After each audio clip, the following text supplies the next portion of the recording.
Welcome to the Amen Podcast, where all men from all walks of life, backgrounds, and ages can obtain the tools on how to become alpha men from a Christ-centered perspective in today's society.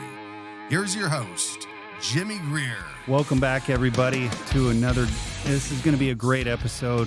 We brought back Debra Rush from Breaking the Chains, and I just want to welcome you back again. Thank you for coming in.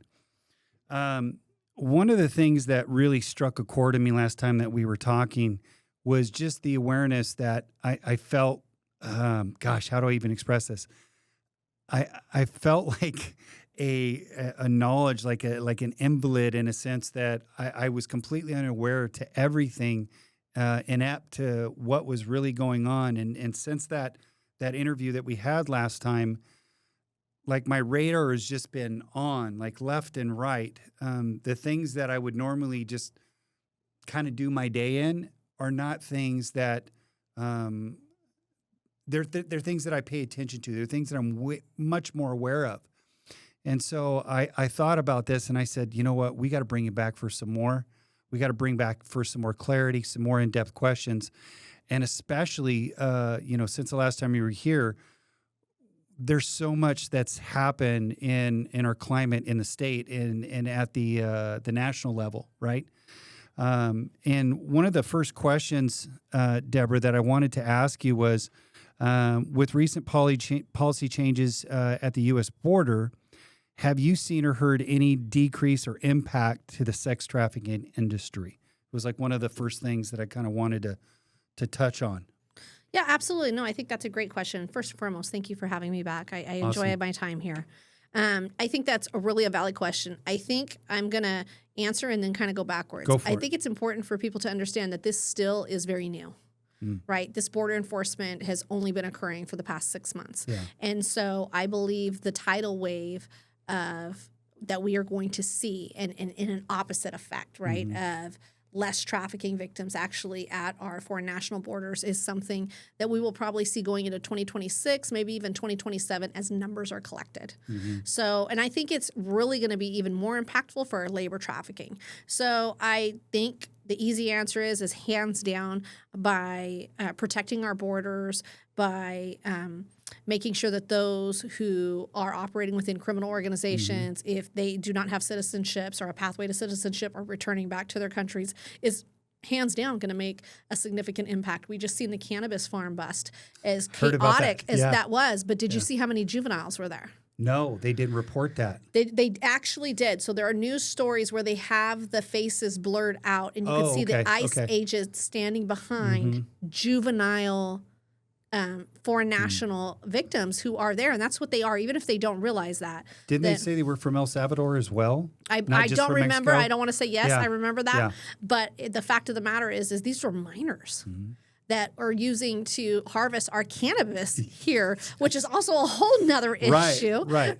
Whole nother bag. I think that stands as an example of where we're going to see a reduction in human trafficking. And again, it's really important to understand that depending on which border you're talking about really determines what type of decrease we're going to see, if that's going to be in sex trafficking or labor trafficking, debt bondage, domestic servitude. Yeah. So I know that specifically, and what population. So for our South American population, pretty much across the board on the South American continent, you're going to see those who are being sex trafficked in transit and children and women upon arrival. But usually the primary means that they're being brought here for is a labor trafficking, domestic servitude, debt bondage type issue. Wow. Whereas our Mandarin population, right, from China that are coming in here, this is going to be all of our sex trafficking victims. And so it really just depends on which region. And I go back to saying that as numbers start to be counted and as we start to really being able to accurately track the data, right? Definitely we're going to see a decrease. And I hope that it doesn't get convoluted in politics and hidden and pushed back. So I think that's going to really be. And also that they don't get used as political pieces as well. Because sometimes what they'll do is they'll hold it, and correct me if I'm wrong, because you would know this way better than I would, but they hold on to this data and this information to release it at the right point in time. So let's say my popularity points are going down. They release this bit of information that they've been holding on to for a while, and they say, oh, this would be a good hit piece so I can pop my numbers up. while at the same time really not allowing, the United States population to really know that kind of information. Well, I think it also depends on the current administration. I mean, True. I feel like this is a safe place to be very honest about my own insight and my own feelings. And Yeah. I think that on both sides of the aisle, it's really dangerous, the information that we receive, because the context is always skewed based on what media's favored administration is. Right. Does that make sense? It does. And so the other side of that is to understand that the people that are tracking this data, and I don't want to name partners that I partner with, Sure. In the anti-trafficking field, most of them are pretty liberal. And so they may not Interesting. be, yes. And so Interesting. there's been cuts, funding cuts that have come their way. And so I don't know how impressed they are with this current administration. So I'm curious Yeah. to see.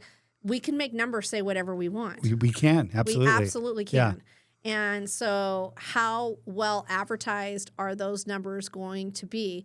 Because for me, Or withheld. are withheld. Yeah. Right. And so I don't know what that looks like. I'm going to be waiting with everybody else to kind of see. But what I can tell everybody that's listening is, being somebody, and if you don't know, Breaking the Chains is a direct service provider to law enforcement. We are the boots on the ground. We're the primary lead agency. So the majority of the victims in the central San Joaquin Valley, both labor and sex, we see.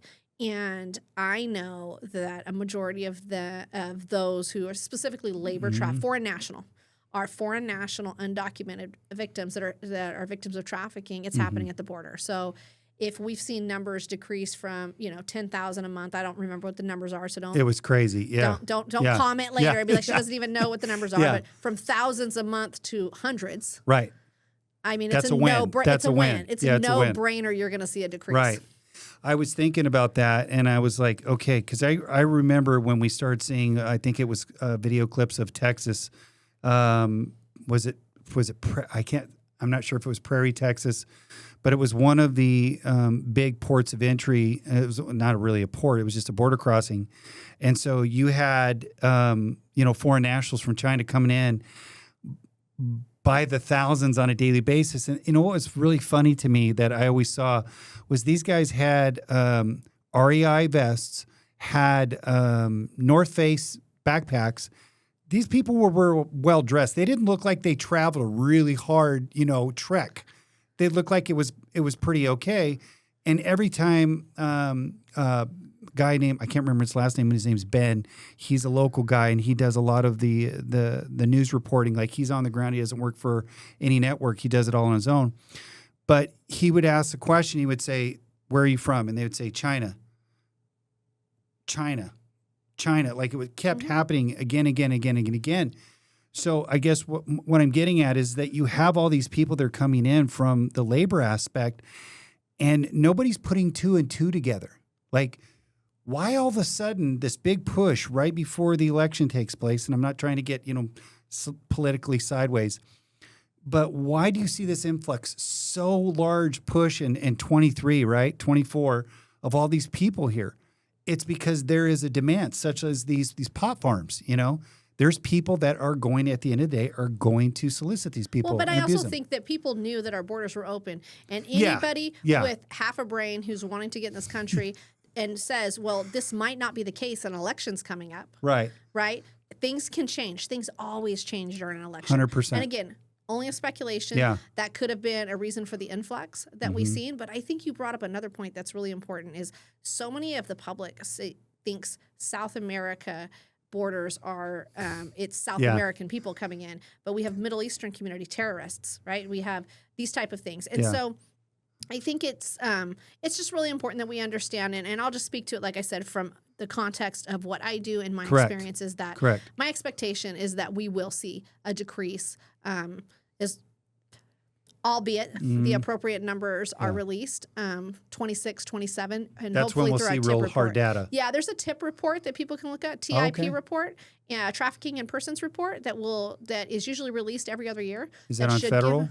It's on a federal website, okay. yep. So we should be able to see accurate numbers that come through. Okay.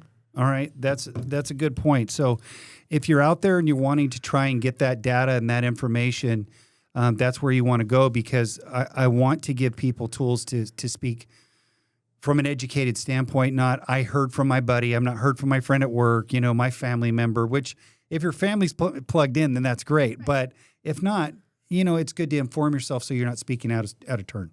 Well, and I think one of the things, can I tell you? Sure. And this, I don't know if it gets any backlash from anybody, but I'm Who a news cares? buff. I love Who news. cares? My family's like, I'm paying $80 a month for YouTube TV so I can watch all the news. And Right. they're like, you can stream for $6. I said I can't see all the news channels. And so I literally probably spend, and I'm totally like, bring people You're in nerding personally. yourself right I out. nerd myself right out. And I probably spend a couple hours a day in the evening while I'm cooking dinner. But I switch. I'll do a half an hour on CNN. Okay. A half an hour on Fox News, Right. a half an hour on the BBC, so I want to see what the rest of the world is thinking, Right.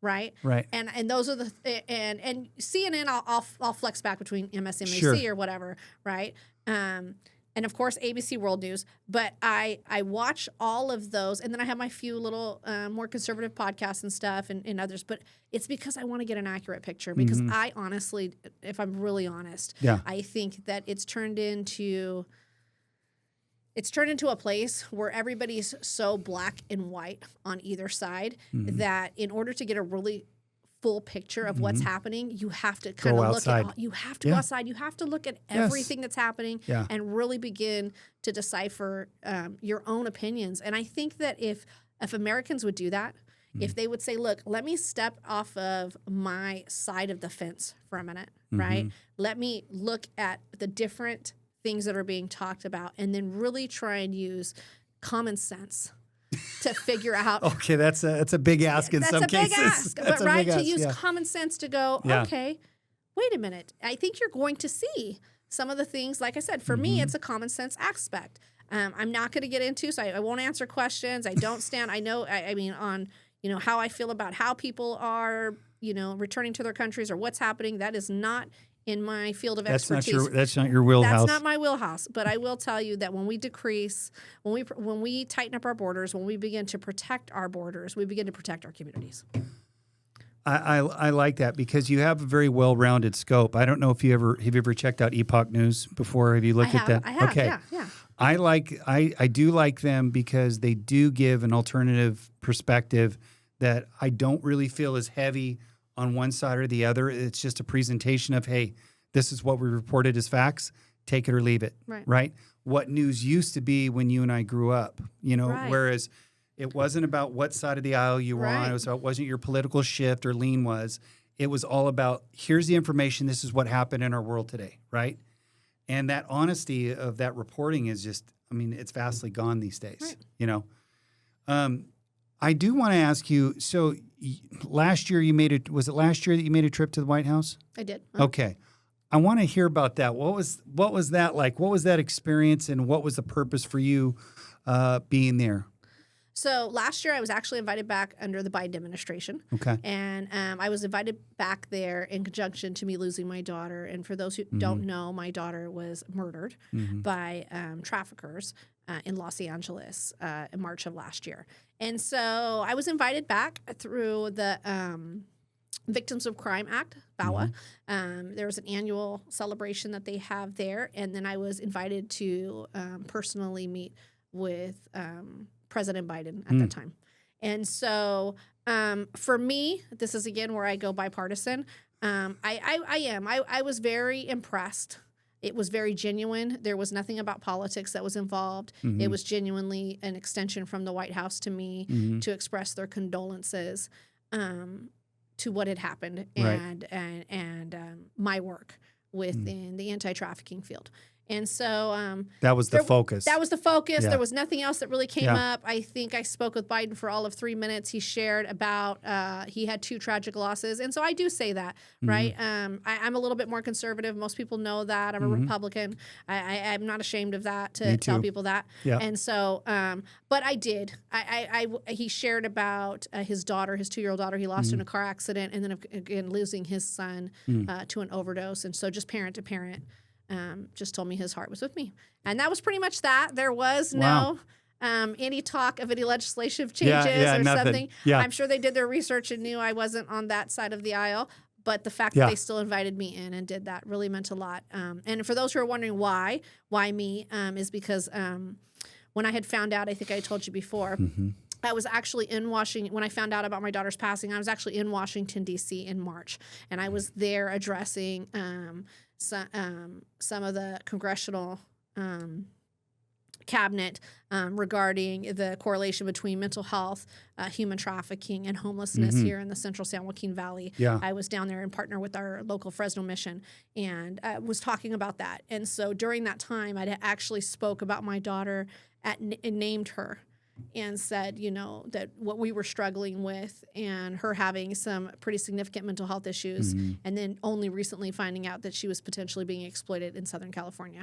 And it was 12 hours later in the D.C. airport where we got the notification. So that's how we ended up back down there. But no, I cannot tell you that there was anything political. Yeah, right. I don't think they wanted to go there with me, Right. to be completely honest, or had any intention of taking any of my advice. I think that would have been honestly a mixture of mama bear, emotion, passion, all of those things that would have driven that. Yeah. Because obviously it was super fresh, and the fact that you as I, definitely lean right, and we were conservative about our views. We're not going to sit there and just idly ignore what the administration. A lot of accusation, but it's also some facts here that we see, in front of our own eyes that are taking place. Things just don't add up. And it felt like he was. There was a place right at the end where I was like, you could tell you're about to ask a question, and it is. I forget what comedian I seen talking about it. Oh, it was Fluffy of all people, Gabriel Iglesias, you guys. Okay. And he was talking about meeting I Joe think it was Biden? Arnold. Arnold Schwarzenegger, and how they have the cue guy that like pops him on the shoulder, like come on. And so as soon as he got done saying that, I said I'd also like, and I got that far out before the Secret Service jerked him down the line. Really? So, yeah. Okay.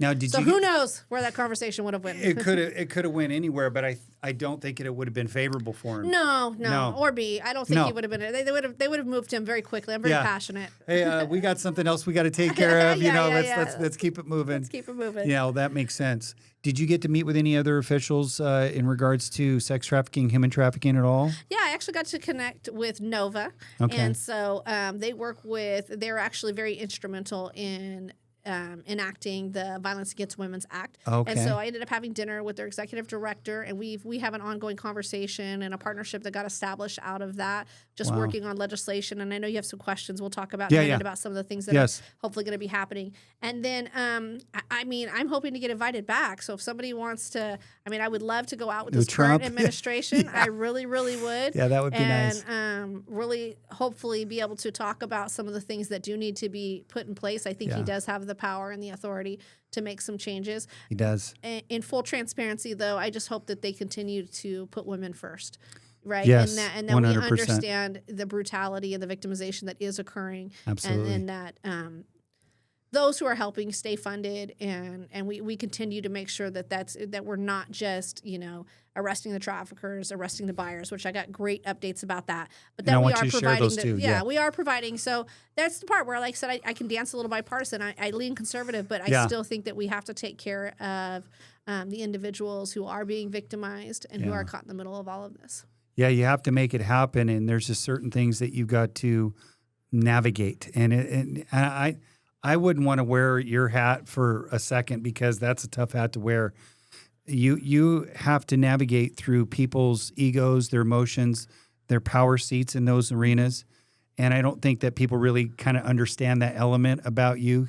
They're thinking, and I can't speak for a lot of people. I would just say usually common perception is here's a woman who's been through some stuff.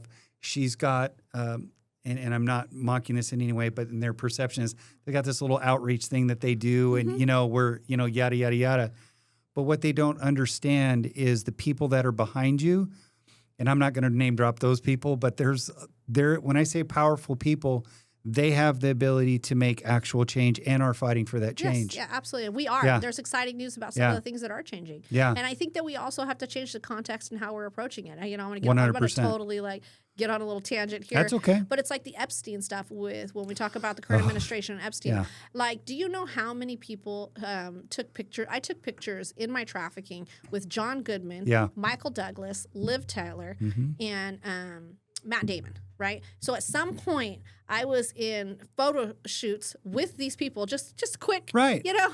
I was at places. I'm here in a moment. I was Yeah. right. I did actually have my trafficker take me to a movie set on 2 different occasions where I did engage with, I don't know what they would have been, producers or somebody, not these actors, right? Right. Not these other people. But just because someone may take a picture or be somewhere does not mean, and that's the part where I'm saying we really are just like, we got to educate ourselves. sight. We got to educate ourselves. Yeah. You got to use common sense, right? That doesn't mean that this is exactly what is happening. Yeah. Or even if people have a past, right? And I'm not trying to be in total defense of that. I actually operate our PART program, which is our prostitution abatement rehabilitation program here in Fresno, through the courts. And I do that personally. I don't facilitate a lot of classes personally, but this is one that I'm very personally invested in. So you don't farm that out to anybody else? I don't farm that out to anybody else. That's I good. actually facilitate the class myself quarterly, and along with law enforcement, with other people. But good. What's really important for me is because I think that people don't understand that domestically in the context of buyers, right, what's actually happening and how many misconceptions there are and how many people do truly believe this is a victimless crime, and they may be morally despicable, right? I'm not going to knock that, right? But that you like... But that's education, though. The recidivism rates that we have seen dropped by combining, and so I'm really excited to tell you my next announcement. That's what I'm leading into. Whenever we really start to incorporate higher penalties for those engaged, right, as well as education, is a game changer. So I don't know. I just got the information. It actually was just texted to me. So I'm going to be sharing first time here on your podcast. Yes, we appreciate that. It was just texted to me. Hot off the press. Hot off the press from breaking. A major, really well-known California district attorney who has just recently went out of state.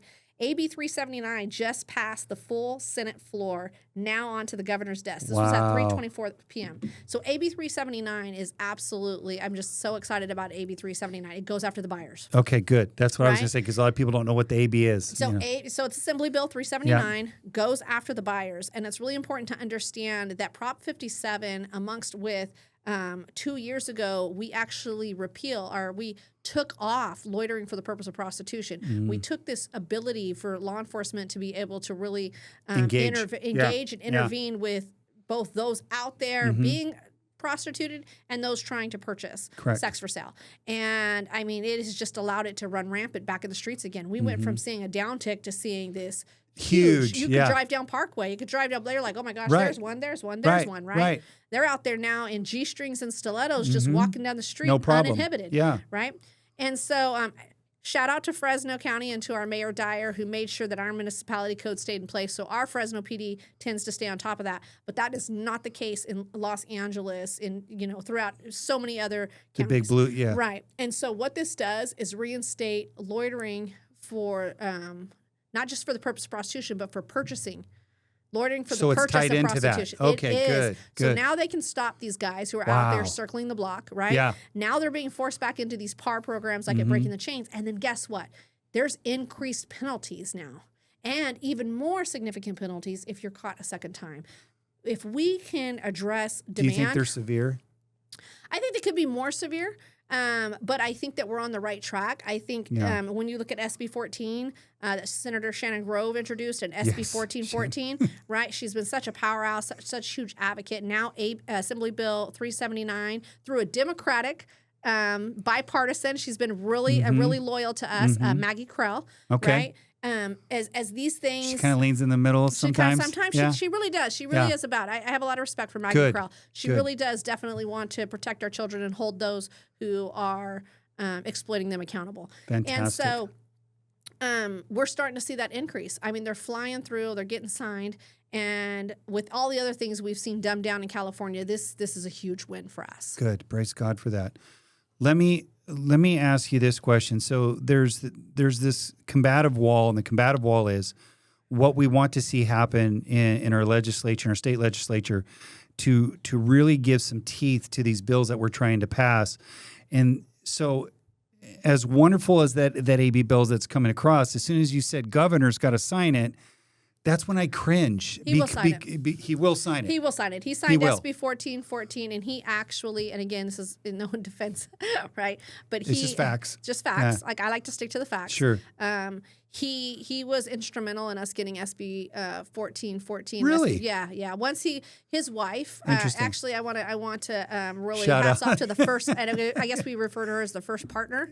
I don't know. That's a new one. That's so I'm gonna honor what she requested. Yeah. So the first partner, his wife, is actually has a huge heart for the anti-trafficking movement and for protecting children. Wow. And so all we do is whisper in her ear, Senator Hey. Shannon Grove, and then whisper in her ear a little bit. I don't know what happens in their pillow talk, and he'll be saying one thing, and then they go to bed, and he's like, "Where do I start?" Yeah. Here we go. Right. Hey Shannon, if you're listening, we really want you to come on the show sometime. We want the other side of this, so you're welcome to come on anytime. Yeah. That's what I imagine is happening. But she has been we don't have any doubt that he's going to sign that. So wow, praise God for that. That's awesome.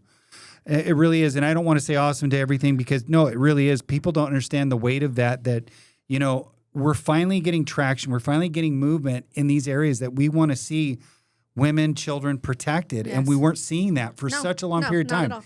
Much like the border policy, and I'm not trying to make it all political, it's just there's facts here that you have to state, is that you had these open border policies. It was the same way with sex and human trafficking, is the policies were weak. Yes. Or non-existent for that matter. Non-existent for the most part. Yes. Yeah. Absolutely. And so it's so nice to see that we have that teeth is kind of being reinserted back in these bills. You see the cycle change whenever we begin to really enforce and bring forth consequences. I mean, we know. Go figure. It's Go right. figure. It's a fact, right? The war on drugs actually ushered in this anti-trafficking issue that we have because gangs, it wasn't as profitable. No. Criminal organizations, criminal individuals, gangs, you name it, they operate off of profit and loss, risk and benefit, right? You can sell a bag of drugs one time, you sell a person over and over again. You sell a bag of drugs one time at a really high risk, you can sell a person over and over again at minimal to no risk. There's no consequences. Almost the same amount of profit. Yeah. More profit. More profit. More profit. Oh, wow. yeah. Oh, hands down more Wow. profit. If I sell you a bag of drugs, it's over, right? Yeah. But I can bring little Cindy back to you 15 times. Man, Yeah. more Whatever. than that. Yeah. But exactly. It's just the ongoing. example, right. Yeah, absolutely. people don't understand that, because that was really a big eye opener for me. It was a shocker, because growing up in the 80s, you always had the big, drug campaigns, and we're attacking that. You saw the presidents go on screen and say, hey, we've got these victories taking place. But the root cause, and I was talking to a friend of mine the other day about this, and I said the problem is that the root cause is not being addressed, and it's here. It's not in Colombia. It's not in Malaysia. It's not in Taiwan.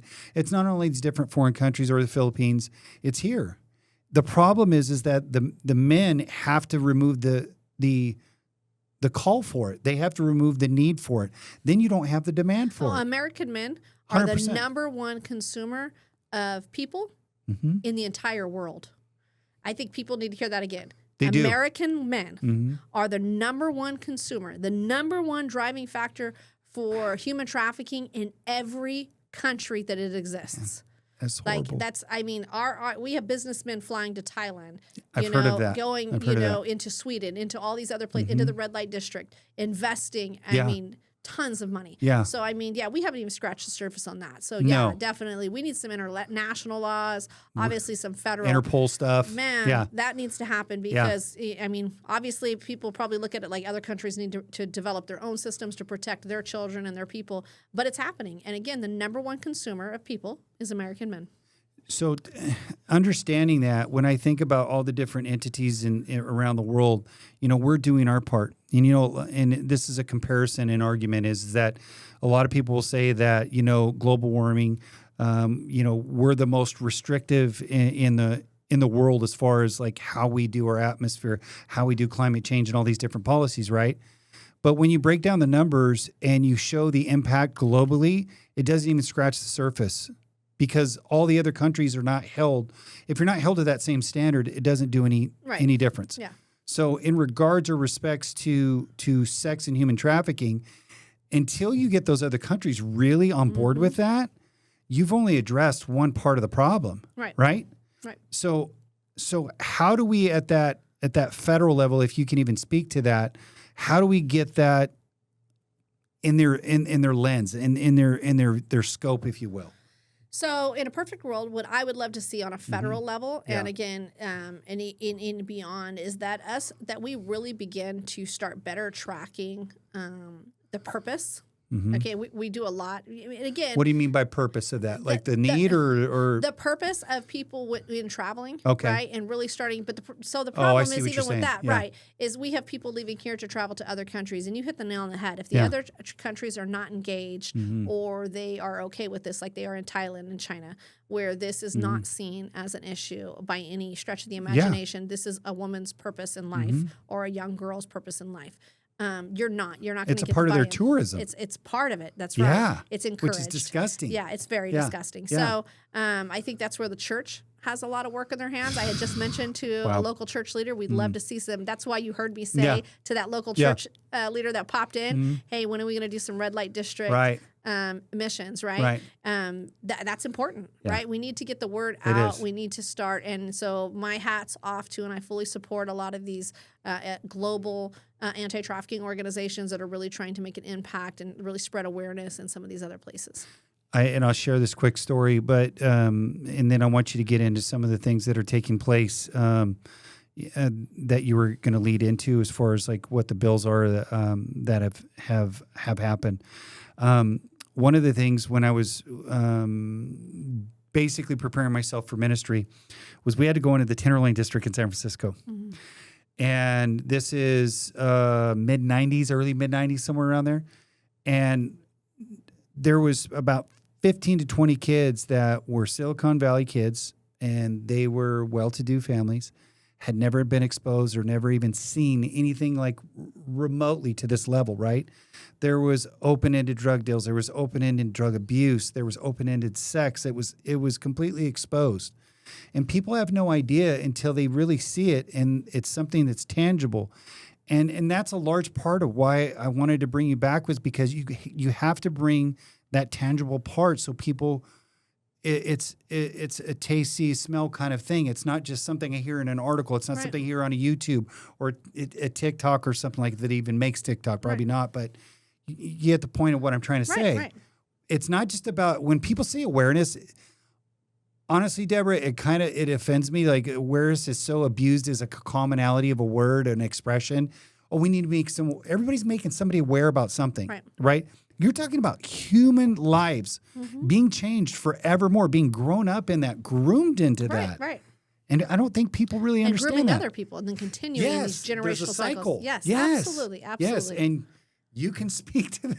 Well, yeah. So, I mean, if you don't mind, I'll jump right into. Go for it. I had brought these notes with me. Thank you. Is, talking about like outside of border control, right? Yeah. Washington. Some of the things we would like to see Washington doing, and some of the things we believe is happening on the back end. And again, just open disclaimer, like I'm not here to argue about like what got cut, what didn't get cut. But I think it is really important to understand that reinstating strong penalties for online platforms, we believe is coming back to the table. We know these are open conversations that are beginning to happen there through the current administration. We're very happy about that. There was a lot of talk, but not a lot of movement previously. And so we're really hoping that, people will understand that really backing those initiatives, because that's going to be, key. One of the number one platform that we're seeing children groomed and gaming is just online platforms. Yeah, period. And again, it's not even that the trafficking is occurring there, but that's where they're being grooming and lured out from. Yeah. And again, trafficking is a door that very few are able to exit from once they walk through. Redirecting foreign aid, right? Redirecting foreign aid towards governments that are actually combating human trafficking. I would supporting love, them. Yeah. like, somebody please send this to Trump. This is one of the conversations I would tell him, like, with the tariffs and the things that we're talking about with fentanyl, we need to really, what are our penalties whenever you are allowing people to come in and traffic our children, right? Yeah. What are you doing? So really seeing that reinforced, and even again, like I said, redirecting federal aid, making sure there's a lot of organizations out there that receive massive amounts of federal funding that are just checking boxes. that are not really providing direct accountability. services. Yeah, 100%. accountability. So we're really Yes. excited about that. We want to see that happening. And so we're really hoping that we're going to see some really strong restructuring in the anti-trafficking movement personally, to where we say, okay, is this really making an impact? And if not, let's not take the funding away. Let's redirect it to agencies Absolutely. and organizations that are making an impact, that are, maybe more boots on the ground, are truly providing effective prevention education tools, right? And then finally, just making sure that, especially like in states like California that, have kind of undermined the current administration and what is happening, that we are helping to continue to throw those lifelines out there, because there's still children here, and they are this administration's children that are here and don't have the decision capabilities, right? They don't have the ability to vote, but they're being exploited. And That's so really amazing. hoping that he will hear that. I mean, that's one of the things for me that is really, really big is, California being the #1 trafficking hotspot in America. Like, don't get me started about how we think our policies are so great, and you see the degradation that is happening. We have People don't believe it. Yeah, we have the highest crime rates, highest level of human trafficking, sexual violence, domestic violence. It's just like rampant, because most criminals know you can come to California and get slapped on the hand. Exactly. And released in sanctuary. 24 right, and get released in 24 hours. So why would this not be the place that you want to commit your crimes? I would like to see that repeal of the sanctuary states completely gone away with, because that will really put the vice grips on these criminals and these people that do buy, these people that do purchase human beings. That would be so nice, because it removes that ability to walk around freely and abuse and exploit people. Right. Absolutely. They don't get it. People just don't get it. And when I tell people that this is literally the hub of the world, they look at me like I'm nuts. Yeah. Like, really, they do. And I'm like, where do you get your facts from that we're not? Well, because other countries don't actually track data. I don't know that they, I understand they don't track data like we do, but we also track that data from where these people are coming from. So again, what you were talking about earlier is, if we're giving foreign aid, we need to pull back those apron strings to those people and stop funding that. Say, hey, listen, if you're not going to play ball, right? Then, we're going to cut this off for you. You're not going to get the food that you want. You're not going to get the whatever money we send for foreign aid. I think those are all valid points, but one of the things that I want to ask you too is, and this is the dream. This is the big one. If money were like no object, right, and you could really we could pile drive some legislation, we could put some bills down. In a perfect world, I know this is a big question, but what would you do if that were the case in the spectrum of shutting down? Oh, this is going to be democratically very unpopular. I can tell you right now, because I dream about it, actually. If I had my way, the very first thing is I would restructure our correctional institutions. Okay. I believe, just as I would put my grandson or my child in timeout, that there is a time, again, from early childhood till you're an adult, that there are consequences to your actions. Incarceration 100%. changed my life. Right. And so I would restructure that in a couple ways, and I'll make it very short, is that unlimited funding, because this is the problem, is we already want to defund all of our correctional institutions, so there's no way they want to put more money into them. No. Is that there should be mandatory programming for every inmate that walks through that front door. You should not be able to play pinochle all day or sleep till 10 o'clock. No. There should be a 6 a.m. boot camp wake-up call. You are getting up. You are going to life skills classes. You're going to be in counseling. You're going to hear victim impact statements. Yeah. You're going to begin to understand, like it or not. And that good time, work time really is absolutely insane right now, because all you got to do is not stab somebody to earn your good time, work time, right? Jeez. And so You got to be basically breathing. Right. Yeah. If you are not engaging in these activities, if you're doing the refuse to come out, then that's great. Then your sentence pauses. Right there, right? That's good. If you want to move forward day by day, and you want to, and whatever consequence that is, but I do think that our incarceration, first and foremost, we have to have consequences. Okay. People have to understand we need to stop treating them like they're 5-year-olds and like their frontal lobes are not engaged, right? Especially our adults. Right. We need to say, okay, your frontal lobes are engaged. You knew what you were doing. You did this and thought, well, whatever. But then also, Okay, and that's the part where I think but you can't just lock them away and throw away the key. No. You have to actually provide those services. So I think that first and foremost would be the first place I would put all my money into. And then I would begin to bring back the teeth in our laws, right? I would really begin to strengthen these laws. I think people should. I think that if you are a buyer and you are, cited for this and you have to come through, let's say, the Breaking the Chains PAR program, and you have 12 hours, you now completely and fully understand what you're engaging in, the victimization that is occurring, human trafficking, how you're furthering criminal activity in our communities by funding gangs and other criminal entities. Right. If you do this again, you're saying, I don't care, I just want to get off. You're a sex offender. You're no better than the guy who's touching the 10-year-old down the street or doing whatever inappropriate things that are happening. So I think there should be a sex offender registry. I think that needs to happen. So more like a sex buyer in a sense. Yes. Yeah. Yeah. Never heard of that. I Never even thought of that. I think that you become a predator. At that point, when you say... There's no different? Yeah, no different. Yeah. If you're saying the victimization, the level, and I have full understanding, I basically just got certified in this course. Right? Because you get a certification when you leave. Oh, you do? To take back to the judge. Gotcha. Right? So I'm certified in totally understanding what this is. There needs to be some accountability. And then, of course, and yes, it's going to be because of my organization and what I do. Yeah. But I would make sure that there is access to the supportive services, the therapeutic processes, the housing that these victims need. Because what everybody needs to understand is no matter what age the person is whenever they are identified to be engaged in the sex trade, period. I don't care if there's a third-party person involved and they're no longer being trafficked. The fact of the matter is the vast majority of individuals within the sex trade specifically enter between 12 and 16 years old and at the hands of a third-party entity. So people cannot comprehend that level of trauma. It is best... And this is not from me. These are for some of our nation's top trauma professionals. Yeah. What's called CCPTSD, and I think we talked about this the last time, but I'll say it again. Complex compound PTSD is most often seen in frontline combat amongst one particular group. That's our Vietnam veterans, right? These are the same people who went out and seen the most horrific things, experienced these extreme levels of trauma, and then what happened when they came back?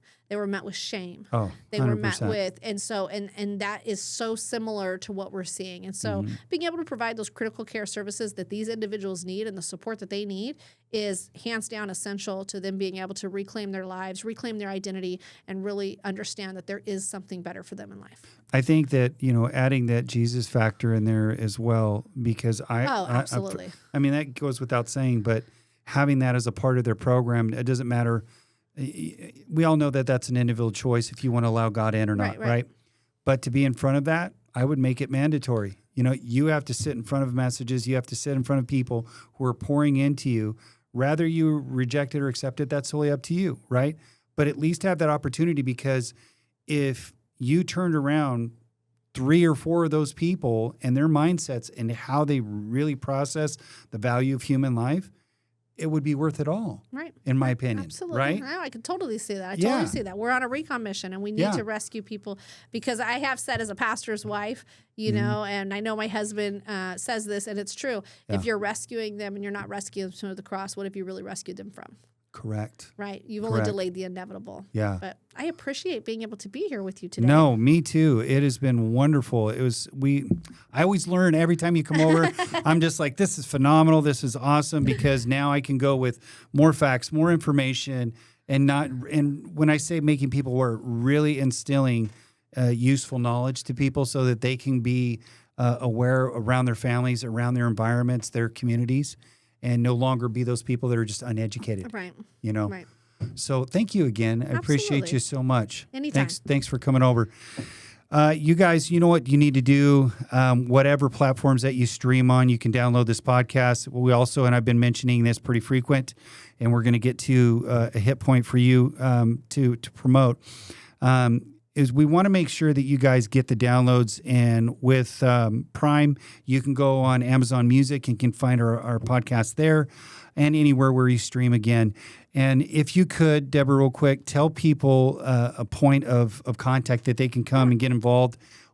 whatever level that is with you? What's the best form to do that? So first and foremost, just remember we are breaking the chains. So you're going to go to the acronym btcfresno.org. You can find out more about our organization. You can donate there. You can get our phone number.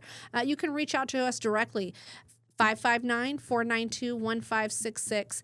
And I think it's really important for people to understand with everything we were talking about with funding and wanting redirection is that Breaking the Chains is primarily privately funded. And so I do always have to say that it is your money that drives our mission and allows us to reach out to the least, the last, the lost, and the lonely. And so if there's anything you can do, $5 a month is a game changer for us. We are really looking to strengthen our reoccurring donors. And I think there's nobody more valuable to us than that faithful person that writes a $25 check or just signs up for we can all do it, reoccurring $25 gift, because that is the stability that keeps Breaking the Chains moving. Do you have any events that are coming up for Breaking the Chains? Anything soon? No, we are supporting a lot of other local events. We have our Fresno State games, so come out to all of our home games. If you were out there, go Bulldogs. Yes. Breaking the Chains partners with Fresno State, so we are on the far north end cap. You can't miss us. We're right at the end with the big concession stand. Come get all your hot dogs and sodas and drinks from us there this year. And then keep a lookout. If you go on our website, we have our Save the Date. We had Elizabeth Smart with us this last year, so our big annual event. Yeah. I will be announcing so just keep that, and you can throw that up out there at some point or maybe on our next one, our next big speaker. And so we're really excited about that. So keep your eyes out for the Promise Luncheon. That's awesome. Thank you again so much, guys. Thanks for tuning in and just making this a part of your routine, whatever that is.